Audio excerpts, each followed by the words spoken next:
CMRL Exalogic ഇടപാടിൽ മുഖ്യമന്ത്രിക്കും മകൾക്കുമെതിരെ കേസെടുക്കാനാകില്ലെന്ന് vigilance.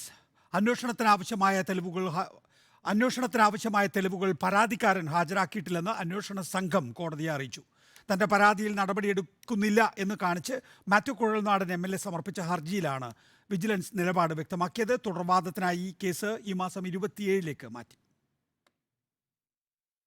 മാസപ്പടി വിവാദവുമായി ബന്ധപ്പെട്ട മുഖ്യമന്ത്രിക്കും മകൾ വീണ വിജയനുമെതിരെ നൽകിയ പരാതിയിൽ വിജിലൻസ് നടപടിയെടുക്കുന്നില്ലെന്ന് ചൂണ്ടിക്കാട്ടി മാത്യു കുഴൽനാടൻ നൽകിയ ഹർജിയാണ് കോടതി പരിഗണിച്ചത്. തിരുവനന്തപുരം വിജിലൻസ് കോടതിയാണ് ഹർജി പരിഗണിച്ചത്. ഹർജിയിൽ കോടതി വിജിലൻസിന് നോട്ടീസ് അയച്ചിരുന്നു. പരാതിയിൽ എന്ത് നടപടിയെടുത്തുവെന്ന് അറിയിക്കാനാണ് വിജിലൻസിനോട് കോടതി നിർദ്ദേശിച്ചിരുന്നത്.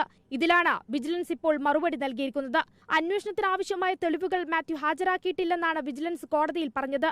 അതിനാൽ മുഖ്യമന്ത്രിക്കും മകൾക്കുമെതിരെ കേസെടുക്കേണ്ടതില്ലെന്നാണ് വിജിലൻസ് കോടതിയെ അറിയിച്ചത്. കോടതിയിൽ ഇത് സംബന്ധിച്ച റിപ്പോർട്ടും വിജിലൻസ് സമർപ്പിച്ചിട്ടുണ്ട്. തുടർവാദത്തിനായി കേസ് ഈ മാസം 27 മാറ്റിയിട്ടുണ്ട്. അന്ന് ഹർജിയിൽ മാത്യു കുഴൽനാടന്റെ വാദവും കോടതി കേൾക്കും. മുഖ്യമന്ത്രി, മകൾ Veena Vijayan, CMRL MD, Exalogic MD എന്നിവരെ എതിർകക്ഷികളാക്കിയാണ് ഹർജി നൽകിയത്. സമാന സ്വഭാവമുള്ള ഹർജികൾ മാത്യു മറ്റു കോടതികൾ നൽകിയിട്ടുണ്ടോ എന്ന കാര്യം പരിശോധിക്കണമെന്നും പ്രോസിക്യൂഷൻ കഴിഞ്ഞ ദിവസം ആവശ്യപ്പെട്ടിരുന്നു. ഇക്കാര്യമടക്കമാണ് 27 കോടതി പരിഗണിക്കുക.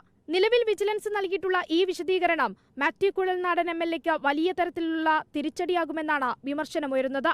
റിപ്പോർട്ടർ, തിരുവനന്തപുരം.